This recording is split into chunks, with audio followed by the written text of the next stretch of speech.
I gotta tell you, it is so wonderful to have you in the home of Harley Davidson, Milwaukee, Wisconsin. My great relatives, they're all smiling right now because of you. And that's a wonderful feeling for me. So, first thing and most important, I just want to say thank you to each and every one of you for what you do with your chapters, how you lead your chapters, how you inspire your chapters, and how you have fun. It is an outstanding family, and I can't tell you how much the motor company appreciates what you guys do. It's fantastic. I recently celebrated, and I can't believe this, my 30th anniversary with the motor company. March 26th, 1984. That's when I started. I remember the day well. My first job was with the Harley Owners Group, and I loved it. And you know what's really cool?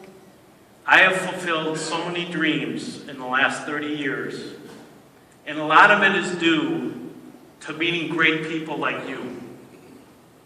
Last year I traveled around the world. South Africa, Malaysia, Brazil, Rome. I met 2 popes. It was an amazing year. But the one thing that stood out for me, it was like I was in my own backyard. Because Hog is a family. Wherever we go, we're welcomed, and it feels like family. And that is what's so powerful about what we have going. It's terrific. So thank you for all of that dedication. Like Bruce said, all your passion, dedication. It's simply fantastic. The other thing I get to do is fairly simple. I get to remind you of something you already know. Hog is about riding and having fun. Hog is about riding and having fun. You know, it's such a simple formula, but it is packed with so much power. It's amazing. Riding and fun, those are the stakes in the ground for the Harley Owners Group. Those are the things that we have to focus on and concentrate on to make sure that our customers, your members, are having fun and they're riding Harley Davidsons. It's a really important formula that we have to stay focused on. And we've got to take something that's great and make it even greater. Continue to inspire, and certainly continue to put miles on and continue to have fun. So how are we going to do that? Think about it. What is fun? How can we inspire more fun? You guys are truly the heart and soul of Hog. And Hog is synonymous with Harley Davidson. That's a really precious gift for the future. It's really powerful. And I know, and the motor company knows, that you guys have been spending a lot of time with your chapters reinventing. And you know what, the motor company, we're doing the same thing. We are transforming how we produce motorcycles, how we design motorcycles. We're transforming how we put on events. We're constantly focused on raising that bar, how to do it better, how to achieve greater results, how to really put a smile on our customers' faces no matter where they are in the world.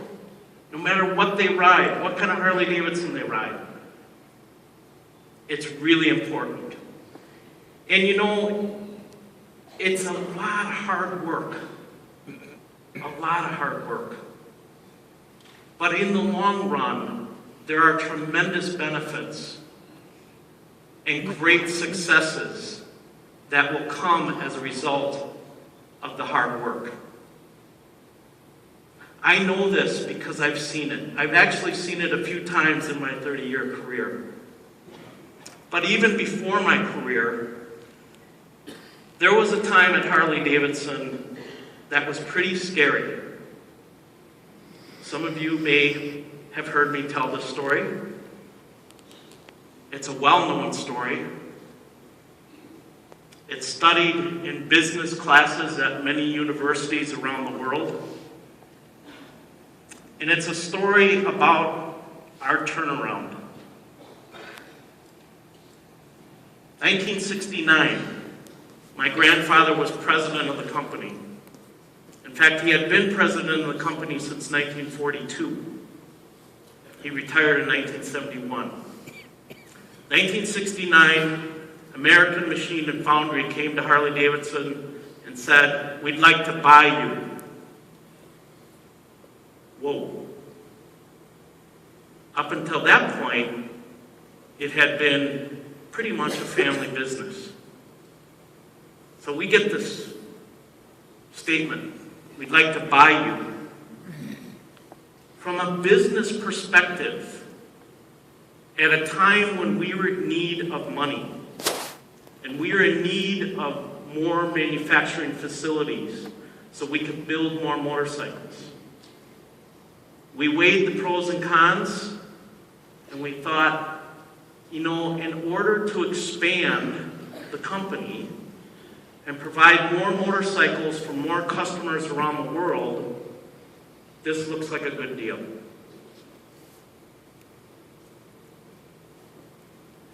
We went forward, and it was a very difficult time for my grandfather. In fact, my grandfather talked about it until the day he died.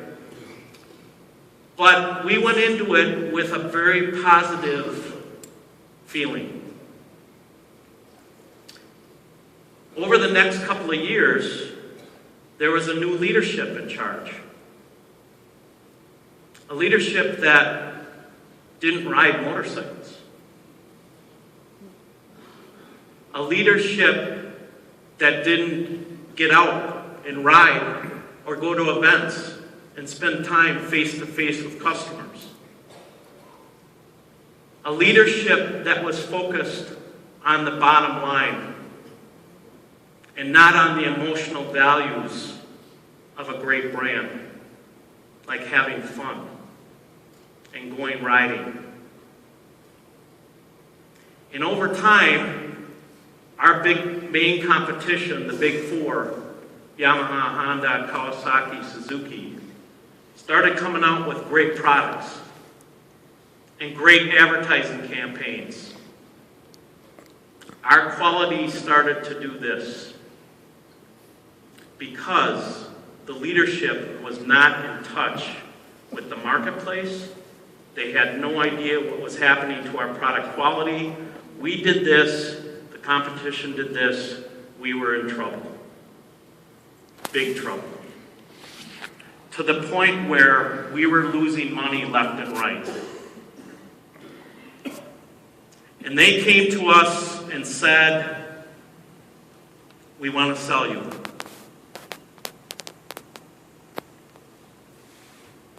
We want to sell you. Scary. They had driven us to a point of a terrible balance sheet. Nobody was interested in Harley-Davidson. Quality was poor, our financials were poor, the reputation on the street was poor. It felt like we were doomed. We couldn't get financing. But thankfully, we started to think, you know what? We can build this from the ground up.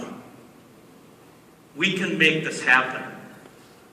We're not going to let an American icon die. And we can prove to our competition we can beat them at their own game. And we want to see smiles on our customers' faces again. So 13 people, one of which was my father, pooled their personal dollars together, and we bought the company back.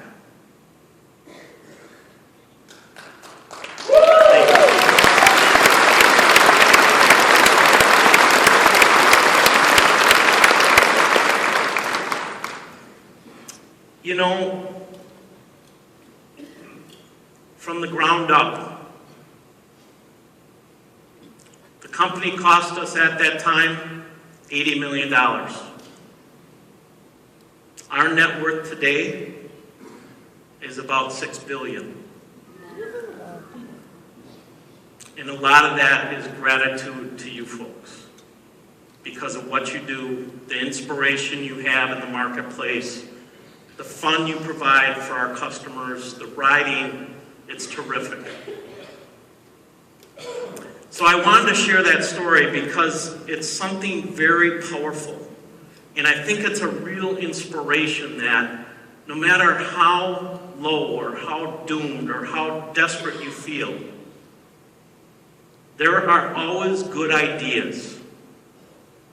There are always good people that want to get together and figure things out and take it to that next level. Build it from the ground up. We bought the company back because we knew it was time. We had to create a change. And that was a really important change. In fact, the celebrations after we got rid of the AMF were phenomenal. There's a famous photo of my father climbing the dealership sign, and he's taking a can of black spray paint and going across the AMF. You know, I have some special guests with me, and they truly represent part of this time frame that we went through. Ladies and gentlemen, I know them as Mom and Dad, Willie and Nancy.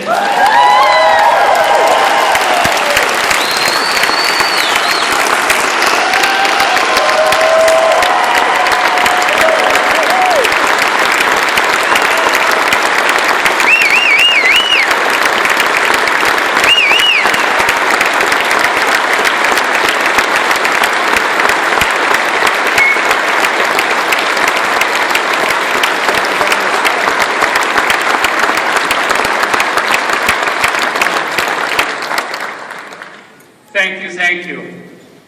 I can feel the passion in this room. Passion is one of my favorite words. I use it a lot when I describe this great company, and I use it a lot when I'm talking to the family, because Nancy and Karen and Billy and Michael and our entire group, we've been riding all our lives. And our passion, our lives, are totally wrapped up in Harley Davidson. And you, this group, Harley Owners Group, is extremely important in what we do and how we do it. So I thank you. We all thank you. Thank you. Thank you.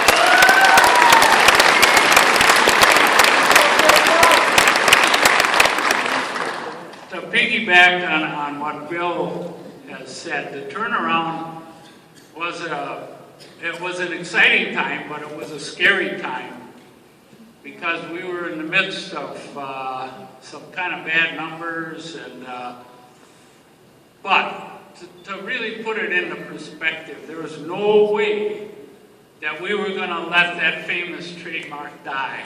No way.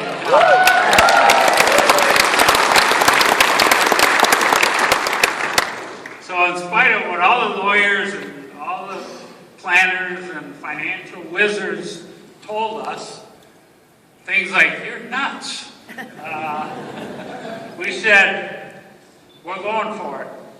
And we brought it from the ground up, which is the theme of this meeting. And I think bringing that from the ground up was a very important piece of history. That's why we're here today.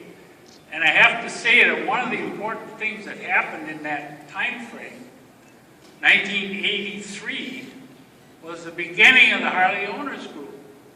So that's woven into the fabric of this success. And I will always remember that.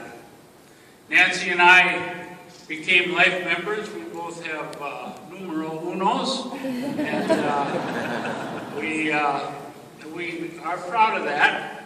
And we always look forward to being with yourselves and seeing you in various rides, dealerships, wherever.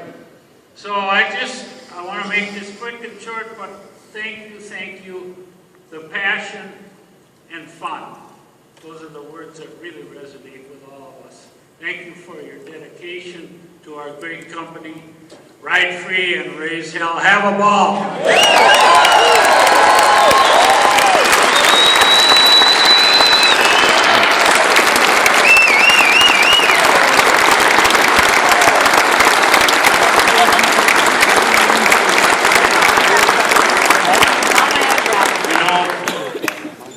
One story, it's a family story I got to share with you that Mom shared with me at one point in time. So you can imagine the discussions about the investment, right? It was everything my parents owned. And Dad came home and said, we've got to make a decision. And my mom said, well, hell yes, we're going to do it. I love that. Put it in right perspective. Absolutely. So moving forward, you guys have been filled the last couple of days with some great ideas, great conversations, great team building. What's so important right now is that you take that back with you and share it with your chapters. Inspire your chapters. They're at home right now knowing that you're here. They're going to want to hear, hey, what happened in Milwaukee? What can you share with us? How can you inspire us? And that is really, really important that we don't just say, well, that was great, but we got to get back to the norm. In our world, Harley-Davidson's world, from a company perspective, there is no norm. It's that continued drive for success, achievement, and doing the very best that we can, no matter what we touch. And so, this is on your shoulders. And the motor company would love to see you guys take what you've learned, take the inspiration, take the learnings, take the ideas back to your chapters and share that with them. And they will welcome that and feel so gratified that you've done that, because they will feel a part of it. And the other neat thing is, when they hear that stuff, they're going to get engaged, and they're going to want to help. What can I do? Who can I call? How can I help? And that's really, really important. When we think about fun, it's really the anchoring ingredient to what I just talked about. It's the anchoring ingredient to hog for sure, along with riding. But when you go back to your chapters, think about that one word, fun. Fresh, unexpected, and new. Sometimes when you're in a group meeting or a group seminar or something and you're trying to talk to a team, it's always good to have a word or an inspiration right here so that you can focus on it. When you think of fun, it's a natural part of HOG, right? It's our foundation, and it should be a driving element to achieve greater success. So think about the ideas you've heard, the meetings you have. Talk to your members. What do they want to see? It's really powerful. We do this all the time at the motor company. You know, at the museum, I have a weekly staff meeting with my directors. And we're doing this stuff constantly. We have brainstorming sessions. And sometimes these brainstorming sessions don't have an agenda. Because sometimes you need that freedom to let your mind flow. And yeah, there may be all kinds of stuff, but you'll focus in a couple of priorities, even if it's one or two. That's fantastic. So it's on your shoulders. You guys have the plans. You guys have the ideas. I know that you can create greater success. You've shown it already with what you do each and every day. So I would like to thank you on behalf of the motor company for what you guys do, how you lead your chapters, how you inspire people. I'd like to thank you for being part of the world's best riding club in the world. And I'd like to thank you for riding the best motorcycles in the world, Harley Davidson. Thank you.